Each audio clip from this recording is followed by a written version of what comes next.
Undercover boss grabs breakfast, freezes as waitress, admits she's skipping meals to survive. It was a cold morning, the kind that made you pull your coat tighter around your shoulders. The sun barely peeked through the grey clouds, casting a pale light over the city. Inside a cozy little diner, a man sat alone, sipping his coffee, his eyes scanning the menu with a mix of curiosity and hesitation. He wasn't here for the food. He was here to see what was really going on behind the scenes. But what he didn't expect was to hear a story that would change everything. The man, dressed in a simple jacket and cap, had come to this place not as a boss, but as an ordinary customer. He had spent years building a successful business, but something felt off. The numbers were good, but the people weren't.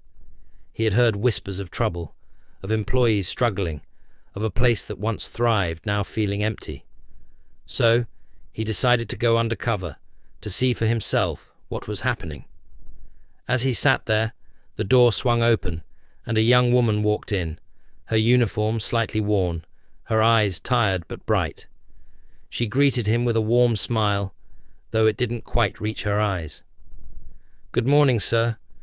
What would you like for breakfast today?" she asked, her voice gentle, almost hesitant. He looked up, surprised by the way she spoke. There was a quiet strength in her, a resilience that caught his attention.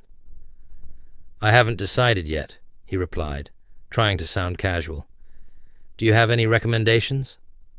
She smiled faintly, but there was a flicker of sadness in her expression. "I think you should try the fresh pancakes, but if you're looking for something more filling, the sunny-side-up eggs with toast are also fine." Her voice was soft, almost as if she were afraid to speak too loudly. He noticed the hesitation in her words, the way she seemed to be holding back something important. Something stirred within him, a need to ask more, to understand. "Have you had breakfast yet?" he asked, the question slipping out before he could stop it. Her eyes widened slightly, and for a moment she seemed frozen. "Usually, I skip breakfast to save money for my mom and little brother," she said, her voice barely above a whisper. "These past months, I've been working extra morning shifts, but the tips aren't much. The food here is for customers. We have to pay if we want to eat too." The words hit him like a wave, washing over him with a sense of guilt and sorrow. He had built this place, but he hadn't seen the struggles of the people who worked there. He had focused on the numbers, on the reports, on the growth, but he had forgotten the human side of it all. The weight of her words settled heavily in his chest, and he felt a deep ache for the people who were suffering in silence. "I'm sorry," he said, his voice low, almost ashamed. "I shouldn't have asked those questions." She shook her head, a small, sad smile on her lips. "It's okay. I just needed to say it. I don't complain. I don't cast blame. I just share it as an undeniable truth of life." He sat there, motionless, his hand gently squeezing the cold cup of coffee. All those years, countless polished reports had been placed before him, filled with beautiful numbers and well-met targets. Yet no number had ever reflected the harsh reality that within the very empire he built, there were people starving just to survive, to keep smiling for customers, even as their hearts were weighed down by sorrow. At that moment, he realized there were things that could never be measured by financial reports, and in that same instant, he knew the real journey of his life had only just begun. The next day, he returned, not as the boss, but as an ordinary customer. He watched as the staff worked tirelessly, their faces tired, their eyes heavy with the burden of their own struggles. He saw the way they bowed their heads before the managers, enduring harsh words and criticism. He saw the young woman, the one who had shared her story, working diligently, her hands swiftly clearing tables and serving customers without a single word of complaint, though every now and then her eyes glistened red as she turned away to hide her tears. As the afternoon settled in and the cashier counter grew quiet, he overheard whispers from the service staff. Sister Lena, Had to hand over half of today's tips again. Manager forced her to. If she doesn't, they'll just deduct it straight from her wages. Who dares to speak up? His fists clenched, his chest tightening. That young woman, the one who still smiled so gently at every customer, was being exploited under the very roof he once proudly called his own. In that moment, he realized he had completely forgotten why he started this journey. In the race to expand, he had chased profit reports and growth charts, forgetting that the true soul of his business wasn't built from numbers, but from people. He wandered back to those early days, when every loaf of bread was toasted with heart and care, when his first team treated each other like family, not just co-workers sharing tasks, but also sharing joy and hardship. He lifted his gaze to the grey twilight sky, his heart heavy. Had he become a great success in business, but failed miserably at keeping the promise he made to himself? And just at that moment, through the glass window, he saw the young woman quietly stacking unpaid bills, her small hands trembling as she looked at the long list of hospital fees on her phone screen. Yet, when new customers walked in, she adjusted her hair, took a deep breath, and wore that bright, radiant smile, as if no storm had ever raged in her heart. That was the moment he knew it was time to stand up, not to adjust numbers in a report, but to fix the very heart of his business, a place where people would be valued again, where every new day would truly begin with hope. He stood up gently, walking slowly down the narrow hallway at the back of the restaurant. Each step on the worn tile floor echoed with memories long past. The hallway wall still held a faded black and white photograph taken on the day the first branch opened. In the photo was a young man smiling brightly beside a tiny food cart surrounded by his first team of co-workers. He reached out to touch the photo frame, the cool surface sending a chill through his fingertips, and his throat tightened with emotion. At the end of the hallway, through a door left slightly ajar, he heard a faint cough mingled with the young woman's soft, soothing voice. "Mum, please try to finish the medicine. I'll try to come home early today." He quietly stepped back, not wanting to intrude on such a private moment. But every word pierced through his heart like a needle. So beyond her daily struggles at the restaurant, she was also silently fighting to hold together a family burdened by illness and hardship. That evening, under the warm yellow light glowing from the bar, he quietly sat in his corner of the room, a cold cup of coffee before him. Outside, the rain began to fall. Raindrops gathered on the window, sparkling under the streetlights like long, suppressed tears. He saw her hurrying out back, sheltering her head with a thin scarf, carefully stuffing medical bills and a few crumpled notes into an old, worn-out fabric bag. She was shivering from the cold, but still bowed politely to departing customers, her gentle smile unwavering despite the chill. That was the moment that shattered any remaining hesitation in his heart. He knew that if he didn't act now, tomorrow, and every day after, not just her, but many like her would continue suffering in silence. In his business, the name he once proudly gave, meant to represent hope and new beginnings, would become nothing more than a hollow title. He stood up, his head held high. Outside, the rain poured relentlessly, but within him, a new dawn was rising. Tomorrow, he would return, not in a humble old coat, but as the leader of his business, to restore it to the light. It was always meant to shine. The next morning, the atmosphere at the branch was unlike any before. Rumors of a surprise inspection from the top spread like wildfire. Employees were visibly restless. The shift manager tried to keep calm, but his hands gripped a thick folder so tightly that his knuckles turned white. At exactly 9 a.m., the large glass doors swung open. He walked in this time in a sharp navy suit, no longer hidden beneath a worn jacket or a lowered cap. Pinned to his chest, a polished nameplate gleamed under the morning light. John Miller, CEO, founder Sunrise Restaurant. The whispers fell silent instantly. The entire room seemed to freeze thick with tension. He strode straight into the lobby, his eyes sweeping sharply over every face, then stopping on the young woman still standing quietly by the cashier's counter. Her eyes wide with confusion, her hands gripping a worn cleaning rag. His voice rang out low but decisive, cutting through the air like a blade. "I believe it's time we had a very honest conversation right now." In the packed meeting room, he stood before the large display screen. With a simple nod, his security team activated the internal surveillance footage. One clip after another played on the screen.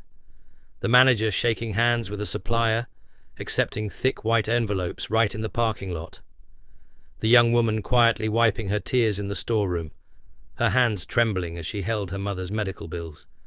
The recorded audio of staff being forced to surrender half their hard-earned tips.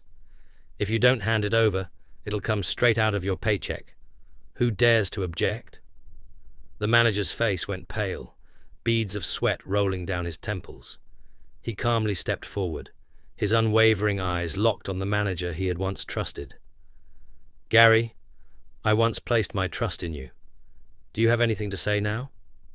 The manager stammered. I was just following cost-cutting procedures, sir."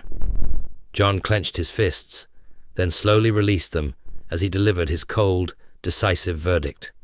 "You're fired, effective immediately, and let me be clear, this won't end here. The board of directors and the authorities will be fully informed." Turning to the employees, his voice echoed through the tense silence. "And for anyone else who stood by and allowed this to happen, stand up now. I'm willing to forgive those who have the courage to face their mistakes, but I will not tolerate cowardice." A few staff members hung their heads low and quietly walked out of the room. The tension broke as John slowly turned toward the young woman. His voice softened, full of sincerity. "Lena, after everything you've endured here, why did you stay?" Her eyes welled up as she bowed her head slightly. "Because I still believe that one day sunrise will see a real sunrise again, sir." A profound silence swept through the room. John pressed his lips together, his own eyes brimming with tears. From his jacket pocket, he pulled out a sleek bank card and gently placed it in her trembling hands. "There's $50,000 in that account. This isn't charity. It's an investment in the future. You'll receive a full scholarship in Sunrise's management training program. Starting today, you are officially the assistant branch manager." She broke down, her hands clutching the card as tears streamed freely down her cheeks. The room erupted into heartfelt applause, no longer a formal gesture, but a genuine outpouring of emotion. For the first time in years, John felt he had made a decision that was not only strategically sound, but profoundly right. He turned slowly toward the glass windows, where the first rays of sunlight were breaking through. His heart swelled with resolve. It's time for Sunrise to be more than just the start of a new day. It must become the place where people can start over again. The applause was still echoing when a skeptical voice rose from the back of the room. "But sir, is this really enough? Can Lena alone change things? We've all been stuck in the old ways for so long. Who here truly believed Sunrise will be any different?" The air grew heavy with silence. The one who had spoken was Mark, the veteran chef, who had dedicated nearly a decade to this place, once the pride of this branch. His eyes reflected deep fatigue, worn down by years of dwindling faith, meager wages, and grueling shifts under harsh policies. John stepped closer, standing tall before Mark. But this time, his gaze wasn't stern. It was warm, deep, as if he were speaking to his younger self from years long past. "You're right, Mark.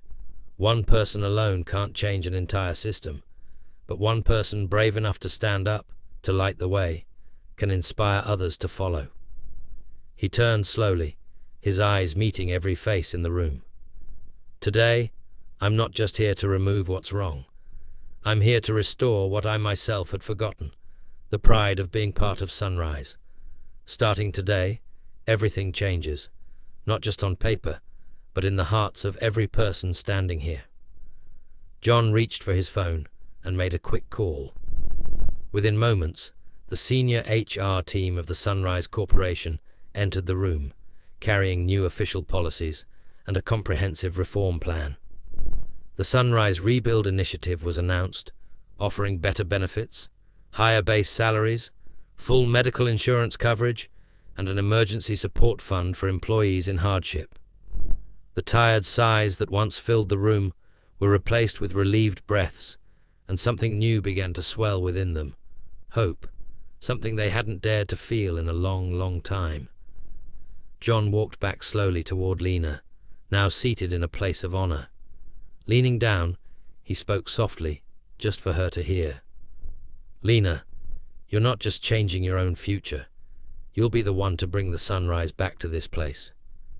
She looked up, her eyes still glistening, but now filled with newfound strength. For the first time, she smiled fully. A smile, no longer shadowed by sorrow.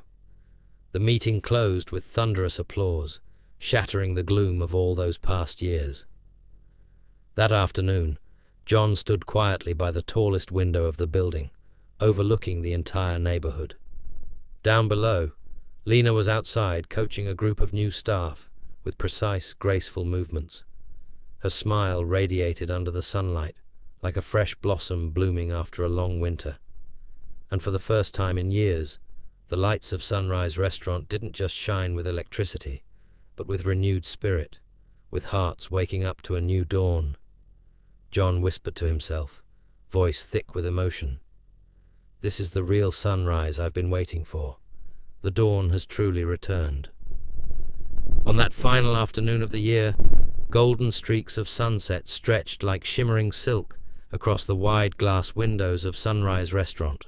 In the grand hall, cheerful laughter echoed, a sound that had long been absent from this place for months. Gone were the weary sighs. Gone were the downcast eyes avoiding contact. In their place were faces held high, their expressions glowing with pride as they donned the Sunrise uniform. The new reform policy had just been signed into effect by John Miller that very morning and was immediately implemented throughout the entire system. Starting next month, John declared at a small press conference before all the staff, the base salary will be increased by 20%. Our healthcare policy will be expanded, not only for employees, but for their families as well. And today, we officially launched the Sunrise Emergency Support Fund, ready to help anyone here facing difficult times. Applause erupted like thunder. Many eyes glistened with emotion, unable to believe that these words could actually become reality. John slowly turned his gaze toward Lena, no longer the timid young waitress standing quietly by the cashier counter. On her chest gleamed a new badge, Lena Collins, Assistant Operations Director. She was busy guiding a group of new employees through the Sunrise Rising Leaders Program, a special leadership training initiative in which she was the very first graduate and now a living testament to the rebirth of Sunrise. As the new employees bowed politely, Lena turned back and her eyes met John's gaze from the highest window above. She smiled, a full, genuine smile, no longer tinged with sorrow, but filled only with confidence and a burning ambition. John stood silently, his hand gently resting against the cool glass, reflecting the bustling, cozy restaurant below. Tables were full, staff moved quickly, yet never without a smile. In this place, people no longer just found a good meal. They found kindness and respect for human dignity. A soft breeze drifted through, gently stirring the thin curtains. John closed his eyes, his heart finally at peace. For the first time in years, he felt truly successful, not because of the numbers in a financial report, but because of the happiness radiating from the people beneath the roof he had rebuilt with his own heart. His eyes turned toward the horizon, where the sky was painted in vibrant red streaks, signaling that a new dawn was indeed approaching. Moral lesson: you can accumulate wealth, build a mighty empire, but if you forget the value of people, you've already lost the most precious treasure of all. A truly sustainable business is built on loyalty, the respect for talent, and relationships nurtured through kindness. Because in the end, success is not measured by profit, but by how many lives have become better because of you.